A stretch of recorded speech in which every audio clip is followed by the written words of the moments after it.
Dressage to me is the physical development of a horse, teaching him throughout his career to become more athletic, more supple, and therefore more able to carry out his demanding work for the future.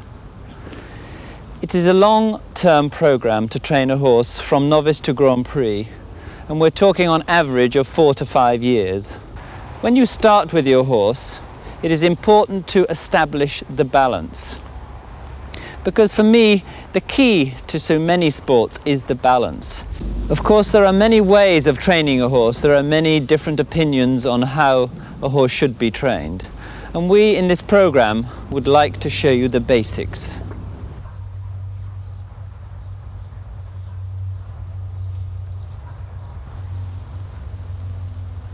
I'm going to ride 3 different horses, all with their own individual problems. Now, the first horse is a 5-year-old Belgian bred horse, now competing at novice level. And here I would like to look at the conformation of this horse. For me, it's the type of horse that I like. It's a well-balanced horse. It has natural self-carriage. It's nice and compact, but not too short in the back, because I feel this comes to problems in the lateral work if they're a little bit too bunched together. It has a nice natural outline. In other words, the neck comes out of the top of the wither, which makes it easier to bridle, which, let's face it, has got to be an asset in this sport. Another one of the points that I'm very critical on is that the front legs match the back legs. Quite a lot of horses, in fact, have shorter front legs than back legs. And this, in my experience, causes horses to go on the forehand. And when you start with a lot of these conformational problems, it makes the work much harder for both the horse and yourself. Now, when I talk about an outline, I mean literally what I say, that if you look at the horse on the overall picture, the horse has got a lot of natural curves. Everything has a roundness to it. If you look at him from like his ears to his tail, they're a nice rounded shape from the ears to the wither, and then a nice roundedness from the wither to the rump. The overall picture then is much more complete. Basic dressage is gymnasticizing the horse, and each day I work my horses I try to achieve maximum looseness, suppleness and athleticism. Sometimes this takes longer than others. It can depend very much on the weather, whether it's cold and it makes the horse sharp and tense, or on the individual horse. I feel it's very important that you don't pressurize the horse at the beginning of his working session, because this leads to tension, which leads to stiffnesses and resistances. When I talk about balance, I think it's a very difficult subject to really understand. I feel many people talk about that you must have your horse in balance, and if he's in self-carriage, then he's automatically in balance. But I feel the word is very elusive and open, and not very self-explanatory. The way in which I have found of interpreting it is through the rhythm. If your horse is in total rhythm,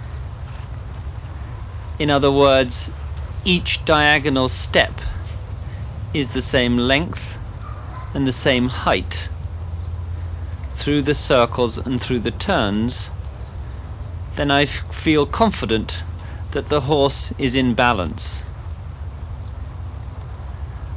When we talk about establishing the basics of a horse, this is what I mean by establishing the basics of the horse. Establishing the rhythm. Because if you establish the rhythm and you can feel that rhythm very pronounced, You feel when it's there and when it's not. So that each turn you do, if you feel that rhythm alter, maybe quicker, maybe slower, it gives you an instant indication that the horse has gone out of balance.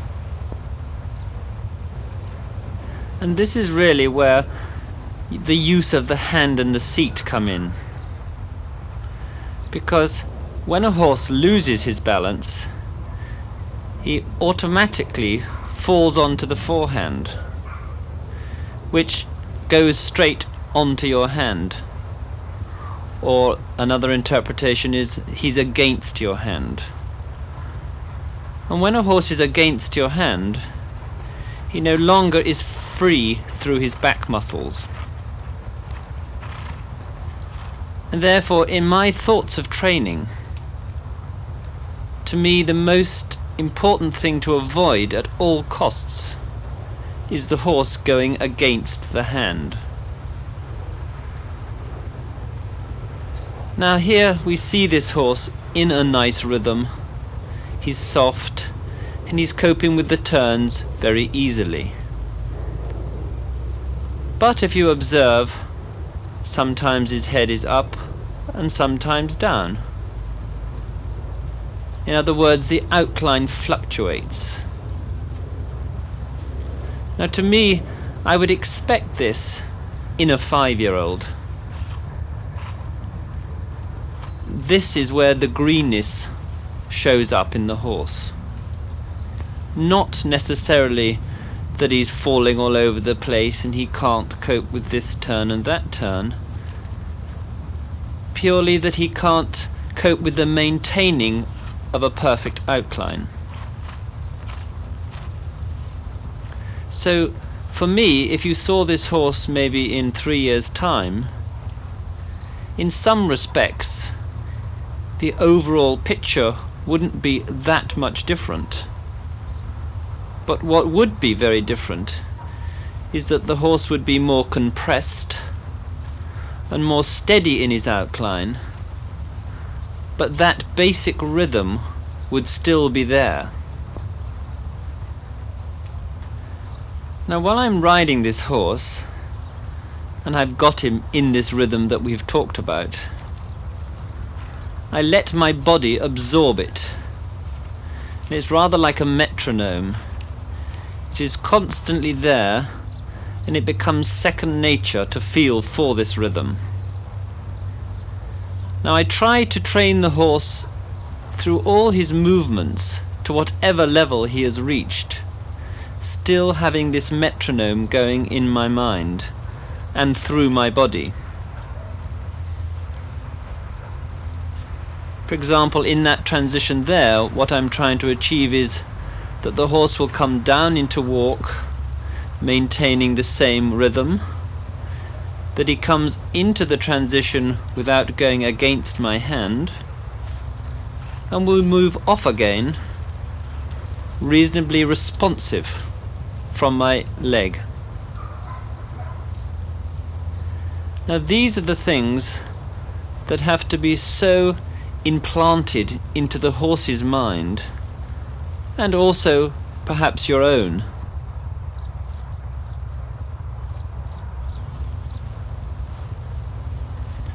But when you've got the horse that you can do these circles, you can come down the center line, you can do a transition to walk, to trot, and the horse keeps the same feeling in your hand, then you begin to realize the horse is coming to terms with that balance.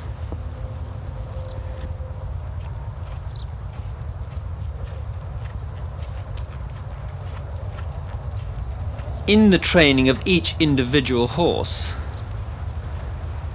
whatever size circle or the degree of sharpness of turn is determined by the individual horse, his ability to maintain that rhythm. It isn't the fact of whether he's 5 years old, whether he's 6 years old, whether he's got 50 points or 150 points. It is totally based on his individual ability to hold that balance through those turns. And most of the circles and turns we've seen with this horse, he's coping pretty well. Now the other point perhaps to bring up is, if he loses the rhythm, what do you do about it? Well, because perhaps I've had so much experience, it is easier for me. But as I talked about the metronome, I try to set my mind and my body in the rhythm of the particular horse. And therefore, if this loses, my hand, if the horse tries to quicken against me, against my hand, for example, I would slightly restrain the horse, with my body still feeling the same rhythm. And the horse, when he realizes he cannot quicken to get away from me, he will come back into his natural rhythm. And also you'll find he will instantly start to relax again.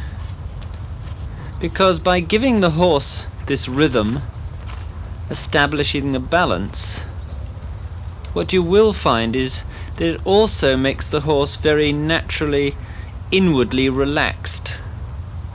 Because he feels what he's doing is correct through the fact that you leave him alone, that he can swing along and he's not being disturbed or interfered with.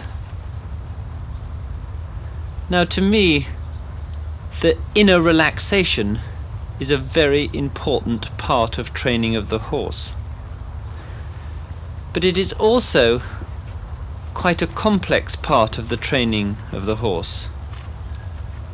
Because I feel a lot of people try to make their horse relaxed through there's a good little boy, it's not going to hurt, we're not going to make you work too hard, as opposed to making the horse relax through total acceptance of your control, so therefore he relaxes mentally. You can now see a total difference in the outline of the horse. Now when we talk about the outline again, it doesn't mean just the front, what I call in front of the saddle. You must train yourselves to look behind the saddle as well. Because not only can you see that he's more submissive in the neck and rounder, but if you cast your eye to the hind leg is also rounder and travelling more under the body. Now this obviously is the art of the sport, to be able to push the hind leg under the body in order to carry more weight on the hind legs, to elevate the front, to give more freedom, more natural freedom through the shoulder and through the head and neck. But it is a very difficult point for people to grasp and really understand. Because you cannot push a horse from behind if you don't have control of the front. In other words, you cannot push something to nothing. And this is where the seat and the hand perhaps come into the biggest play. Because when you push the horse from the back within the rhythm that we have established and are still establishing, your hand must steady the horse and your seat must control the steadiness of the horse, so that the energy that you create, or the more impulsion that you're asking, doesn't go flying out the front. It's contained within itself. Hence then the hind leg takes that little bit longer step, but the front is contained to not let it slip away from you. And I think this is where we can see a big difference of the outline now. But you can still see that he fluctuates within his outline, which just reminds us that he's a young horse and still has a tremendous amount to learn.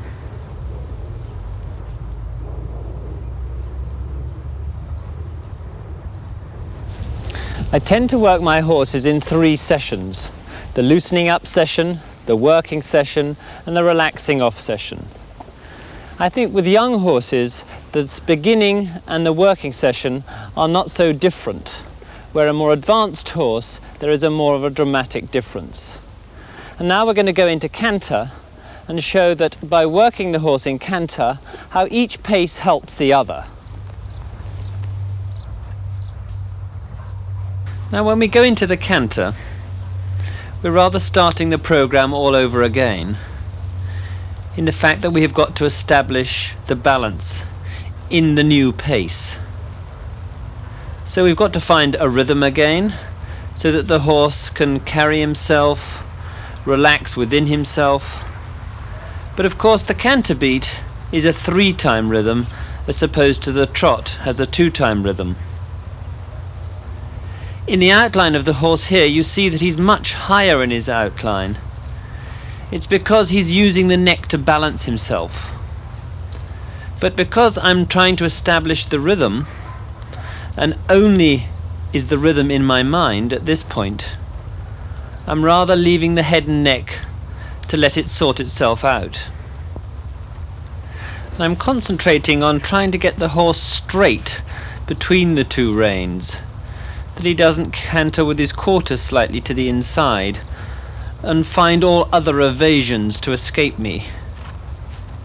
So my concentration is totally on forward to both reins, picking up this rhythm. And again, it's interesting to see at times where he comes to my hand again as he was in the trot. But that's as he finds that he can cope with things, and he becomes soft through his back, and he comes back into my hand. Now here I've done a downward transition in order to re-establish his balance a little bit. And then back into canter. There you saw the outline again is very untidy. He's up against me a little bit. But for me, this is where I would expect to see the greenness coming out in this horse. Because in order to stop that, I would have to strangle the front, which would kill off any impulsion from behind. So I would expect this, and I will give him time to come through this. Again there one can see a little bit of resistance, but with the same thought of rhythm in my mind, I'm pushing him back into my hand. And there you'll see he's coming back to me, and the outline is retaking the shape again. Now one can see the rhythm is becoming more pronounced. And again another down and up transition to sharpen him up, to test that he's listening to me, he's obedient to the aids. And in the transition to canter, he has to readjust himself. And again this is part of his training, to teach him to readjust his legs quickly from one gear to the next.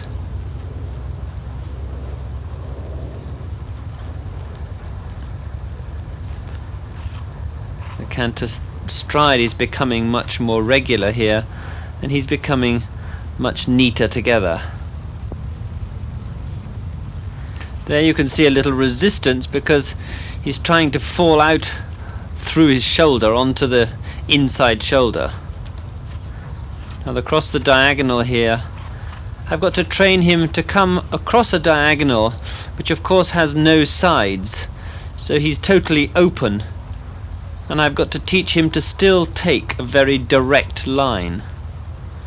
Now these are little points, but very, very important points, because young horses do tend to what I call hug the side of the school. They tend to support mentally from the wall. And I always teach them to go across the diagonal, right from very early on in their training, very straight, very conscious that they mustn't start wavering around. And again, these are points that we talk about establishing the basics. These are the basics.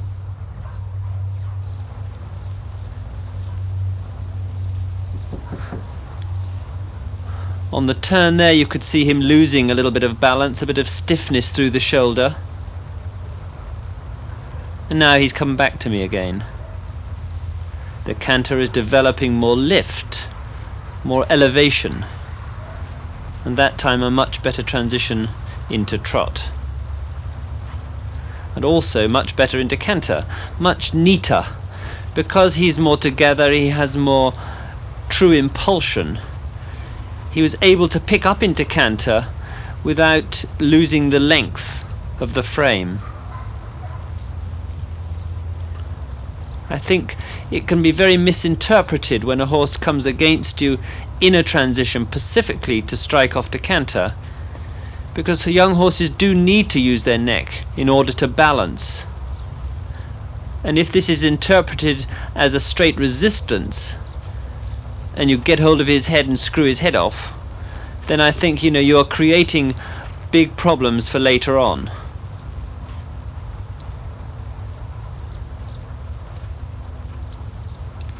There you can see I've given and retaken the reins, just checking that he's in self-carriage. This is a good point to bring up here. Make yourself free him off, retake him. It's just a little reminder not only to the horse but to myself. Is he really in self-carriage? Is he not supporting from my hand? Is he genuinely there for himself? There in the downward transition he was a little bit against me, but again I would expect that at this stage of training. Now here's an interesting way you can see the horse has got much more crispness of step, sharpness of stride. We have the same rhythm in the trot that we had originally, but for me it's neater, it's more precise, but yet still within that rhythm that we started with. And the canter has really developed this, because in the canter I was able to ride him more forward and develop more impulsion, which I'm now putting to good use. There you see a nice swing of the tail. The horse is really swinging along. A good change of direction there. We're looking, remember now, for change of direction without change of rhythm. And the outline is establishing itself in a very soft way here. Here I think we can see the horse with so much movement that goes through the body of the horse. And after all, this is what we're really trying to achieve, to remove any resistance throughout the body that lets the energy almost ooze out of itself. Here in the canter, I was looking for the same thing, that the horse absorbs all the movement and the energy that it creates. And like there, with a little bit of resistance there, one's job is to train the horse not to have these resistances through teaching him all the time to be working within himself. There I like the canter, it's developing with much more fluidity. Quite nice and straight. Again, just checking the horse is in self-carriage, that he's not trying to support from me. And if you cast your eye to the inside hind leg there, it's travelling much farther under the body, which of course means that it's taking more of the weight onto the hind legs and giving more freedom of the shoulder. Because without the weight on the hind legs, you have the impulsion being driven against your hand or into the shoulder, which brings out or develops a tightness and tension, which really rather stops the movement becoming more bold and fluent. Now we're back into a nice swinging trot again, and perhaps here's a good time to have a look at the rider. For me, one is constantly feeling the horse, softening the horse, checking that he's alert to your hand.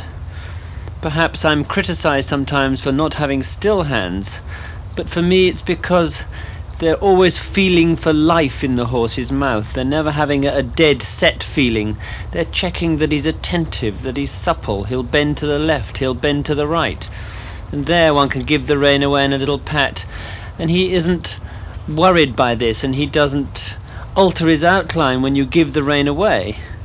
And to me this is a horse that is genuinely on the aids, in respect that he is not only supple and listening to the hand, but he's listening to the leg as well. Because I want to be able to give him a little nudge with the leg and create a little more energy without creating more resistance. And this is where it comes very much between the hand and leg. And it's a term that is so often used, but so rarely understood. But it is the coordination that I can touch with a spur perhaps, and the horse reacts from that, but doesn't react against it, and that doesn't create energy that is turned into resistance. And this is where the hand perhaps comes in, that it keeps him loose, supple, bending, and never lets, when you create this impulsion, come against you.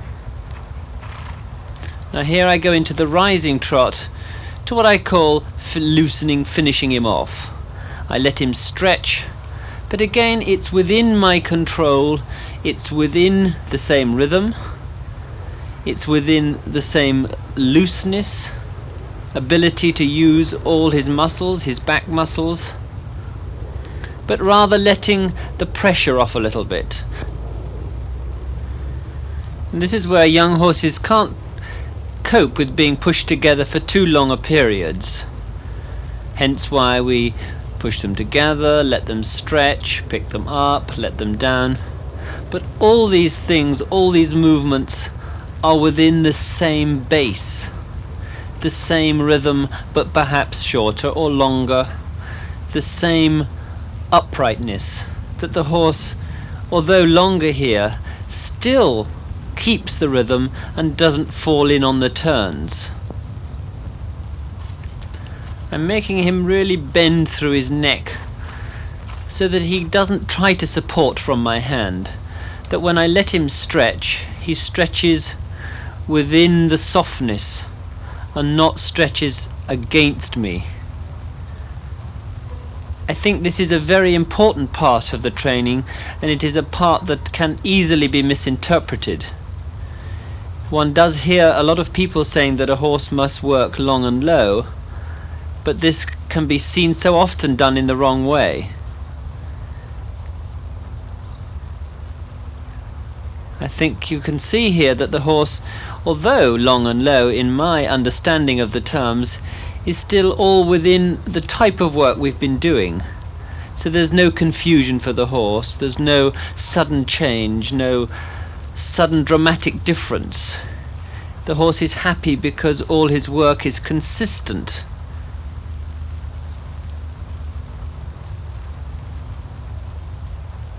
That's good. You can really see the tail swinging along and the back relaxed and everything's going through the body, which is a really nice way to finish the horse, because you can see he's physically and mentally totally relaxed and has come completely to terms with his work.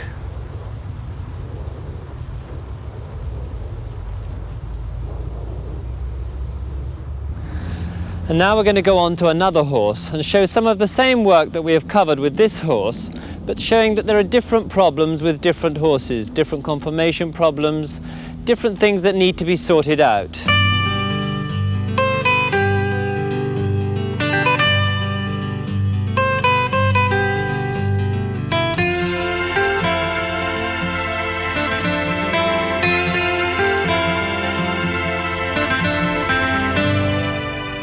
Now, this is a 6-year-old horse that we've been working on through the winter and actually could compete, but we haven't as yet competed on him, although he would be able to go out and compete at a nice novice level.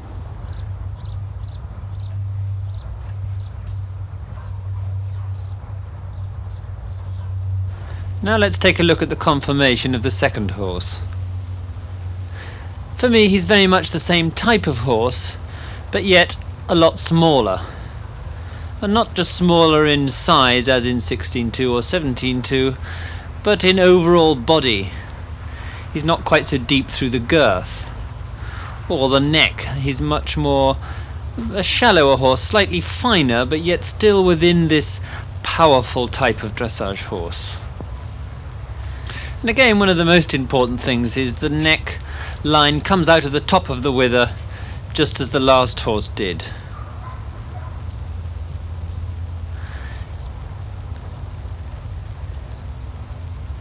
Here I think is an interesting to see how he's very different in his attitude. You can see him walking around here in a much sharper, alert way, which comes out in tension. And very much the sharp horse is obviously more of a tense horse. And our problems with this one are going to be related more to tension than anything else. Now the reason I'm walking this one around for quite a long time is that I feel he must have time to adjust, look around, accept the surroundings, and be generally happy before I start asking anything of him. Where the other horse is so much more laid back and sort of walks into the school and takes life very much as it comes, this one is so different in his character. He just needs that little bit more time at the beginning. Like there, I mean, one can almost say that he looks edgy. But for me, this in a long term isn't a problem. Perhaps it will take longer to establish the basic with him, and one will need to be even more thorough with him. But I feel that it actually could be an advantage for his later career. As the other horse, we first have to establish the rhythm.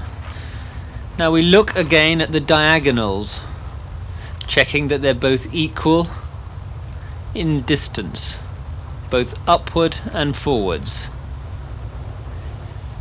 It is very obvious to the eye that this horse has a much sharper trot than the last horse. But again, he still is within the control of the body, or within himself.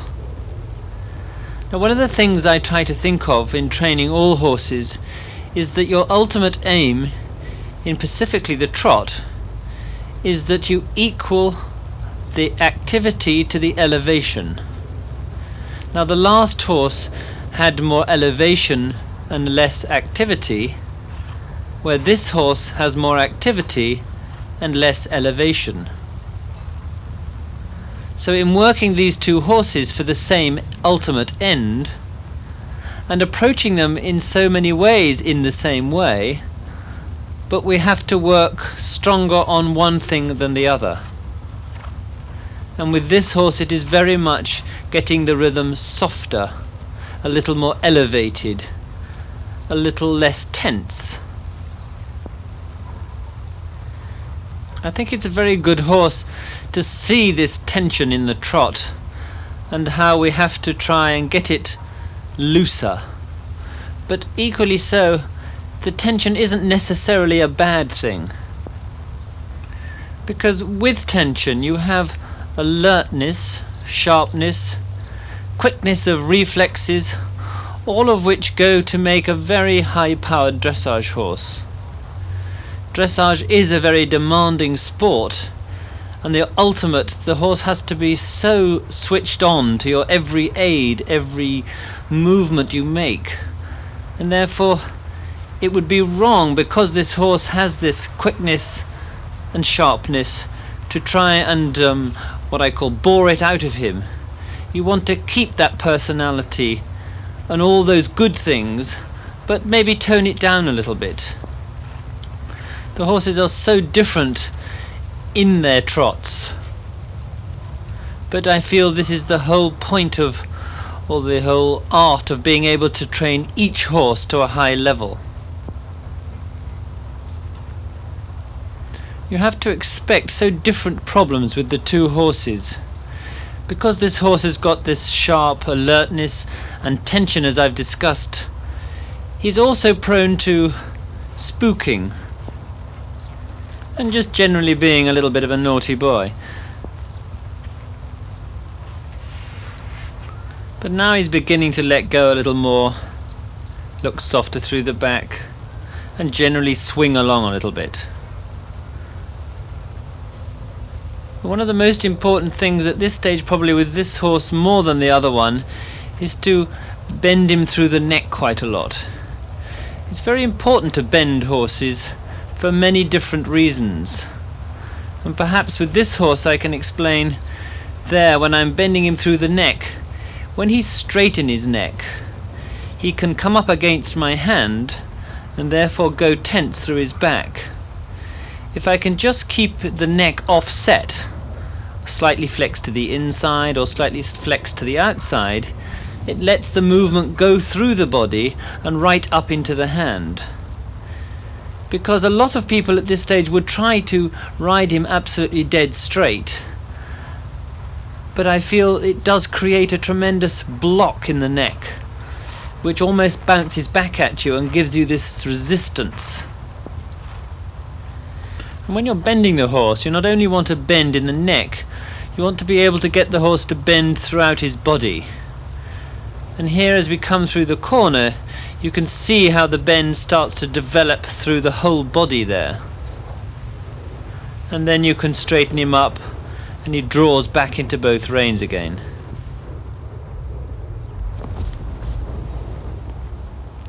Having now done the warming up period, I'm going to show you the more demanding period, showing half halts, lots of transitions, strike offs to canters, really pushing the horse together more, demanding much more alertness and sharpness.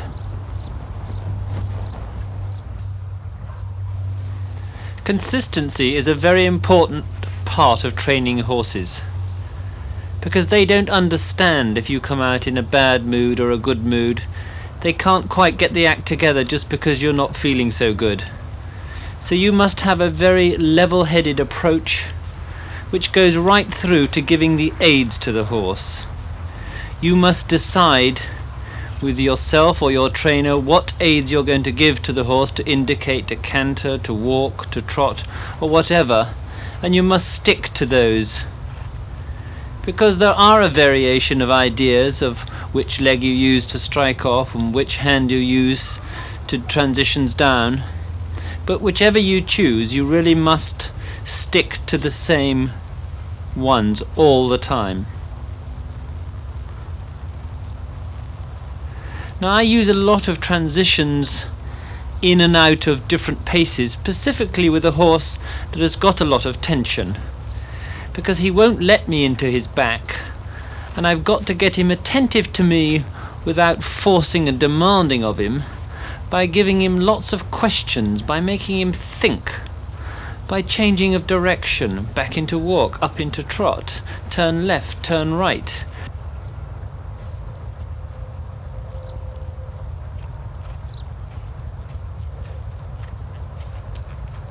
I try to communicate to him through demanding a tremendous amount of different things.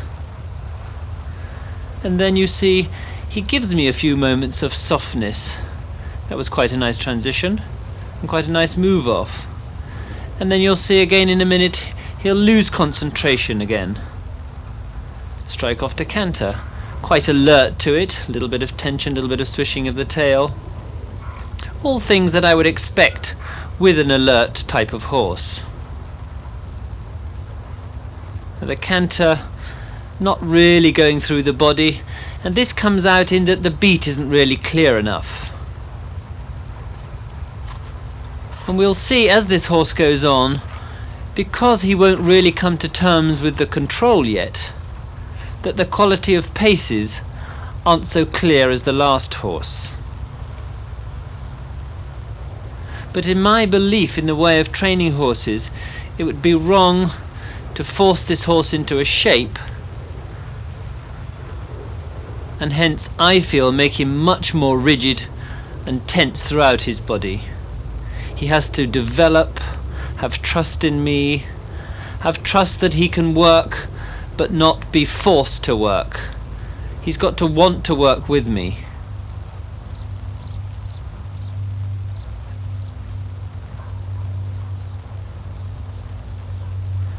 Again, you catch glimpses where the canter starts to come through more, the beat becomes clearer, and the whole thing starts to develop and come together. I'm often asked, is dressage not a boring sport for the horse? One appears to be doing in ever-decreasing circles. I've always said that if you yourself as a rider are really interested in the sport and interested in what you're doing, this will communicate straight through to the horse. And here, when I'm working this horse, my thoughts and my enthusiasm is so much on getting this horse to want to work for me that there is such a mental involvement here through these transitions and changing of gears, and this is what will get the horse interested in his work. He's such a good example of where, if you were slightly irritable or in a hurry or wanted him to give to you too quickly, you could create a tremendous amount of tension which could develop into a battle. The other thing, I think that perhaps there is a slight difference of opinion, is whether you should work a horse equal on the left rein and the right rein. I believe very strongly that you should work a horse to become equal on the left rein and the right rein. But in my experience, most horses are not equal when you first start training them. One, on average, finds a horse is stiffer to the left than to the right. And I try to work the horses to the stiffer side more than to the easy side to try and equal them up as early on in their training career as possible. Because only then do I feel that the muscles can develop equally on both sides if you've removed the block on the stiff side. And there we move on to a little bit of lengthening, as we'll see a little bit more now, a bit of increasing and decreasing. So we've worked on training the horse to bend left and right, and to stop and start, and now we're asking him to go on and back a bit. So we're trying to use all his muscles, his bending muscles, his stretching muscles, his lifting muscles, his holding muscles, so to give them all a little bit of work so they all start coming into play. And here you'll see me really trying to get a bit of flexion from him on this left side. And in asking the flexion on that side, I must be very careful that I don't let him escape through the outside shoulder or let his quarters swing to the outside. And this is where the term between hand and leg come in.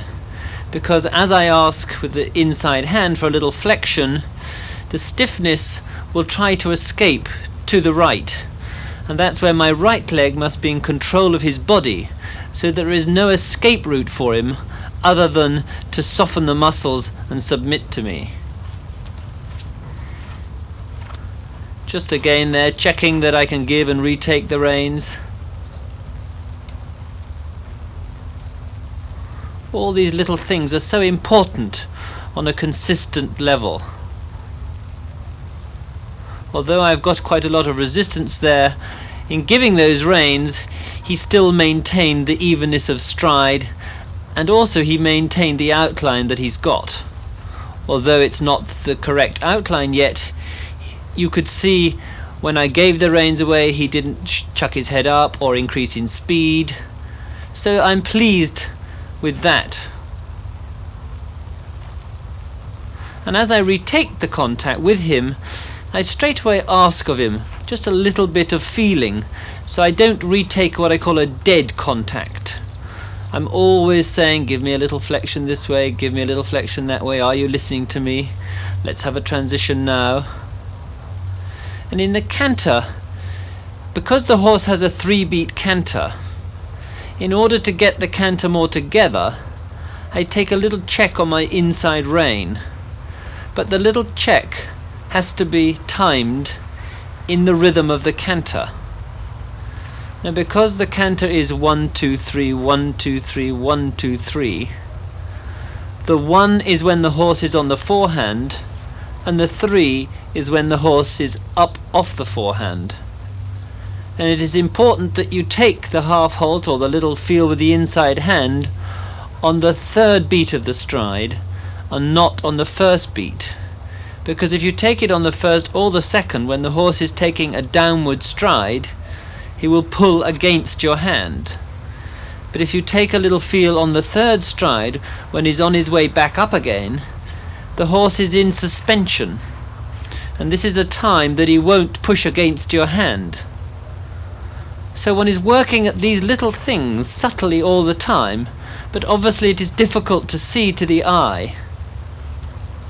But that is what goes into rebalancing a horse without making any dramatic change.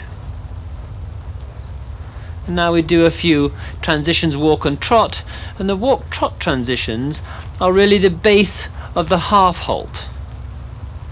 I first have to get the horse to come down into walk very obediently and quickly, without resistance, and then that he'll move away from my leg very quickly. As you see here, the horse is basically very obedient, but rather tense through these transitions, hence the outline isn't really round or soft. But this is where you can't expect to get everything at once. I want him just to come up and down through these transitions with the alertness to my aids. One of the very difficult things in training horses when you're inexperienced is to know where to put the emphasis, not to try and achieve everything at once. And this is where we go back to trying to understand our basic training. Because, for example, I'm discussing here, I do not expect the horse to be able to do an up and downward transition and keep his roundness and keep his softness. But although I did more with the last horse, because the last horse could absorb me much easier than this one. But with this horse, experience tells me that it's very important just to establish his obedience without total control. So therefore, I'm not demanding in the outline, I'm only demanding in his attention to me. And this is where assessing the horses for their individuality comes in, because it would create a tremendous amount of tension with this horse if I demanded all things at once. With the last horse, I had much more of an outline, much softer movement, but yet much less activity, much less energy. Nice neat strike off, not quite round enough, but obedient and sharp through the body. Sharp as in quick reacting and alertness to my leg. And if one thinks perhaps a little bit farther on to the training of this horse, if you think of the alertness to the leg in connection with doing flying changes, it all becomes part and parcel of how much easier one can see the whole thing comes together.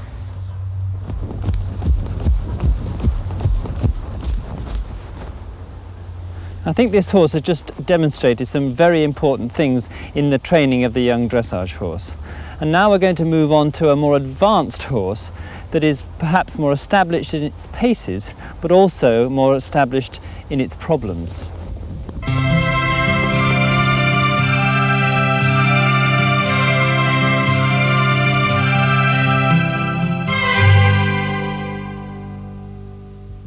Now this is an 8-year-old Danish bred horse that has in fact competed very successfully.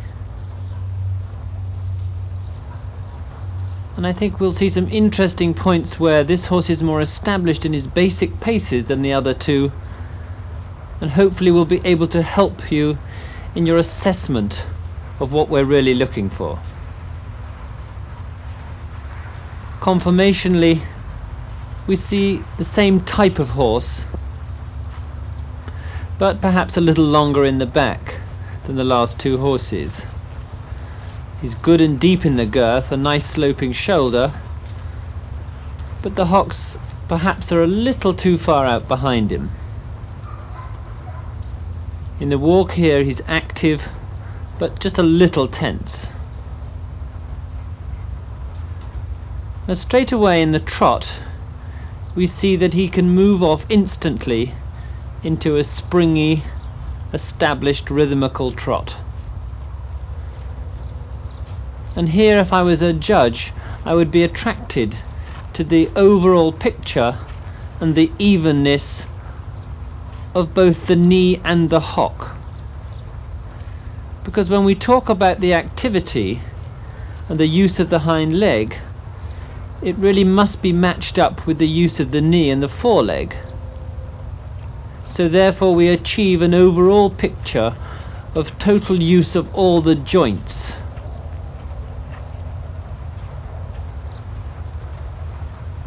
And there, seeing a shot like that, it's very obvious that the diagonal beat is very clearly established.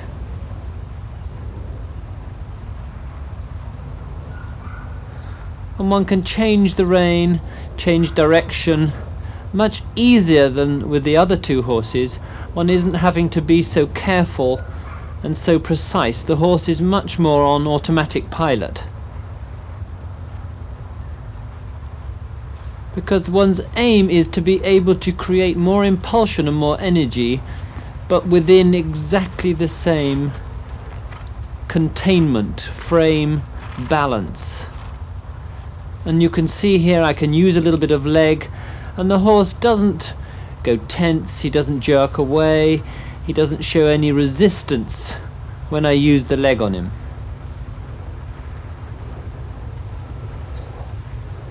That's nice. There you can see freedom of the contact as well, but the outline remains the same.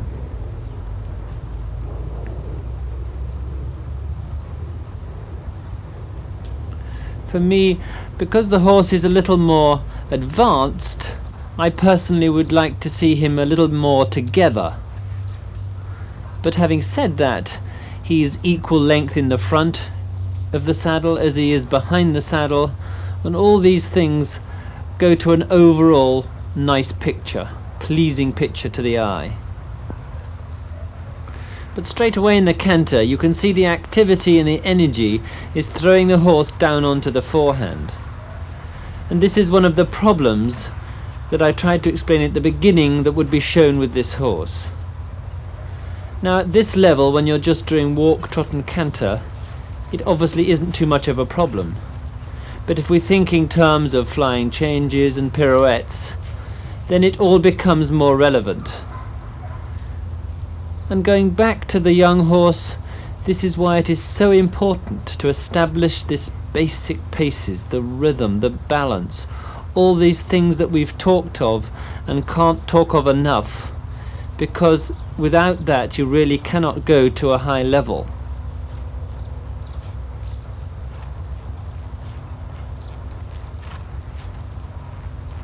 And now you see the horse swinging along much more, actually, in a softer way.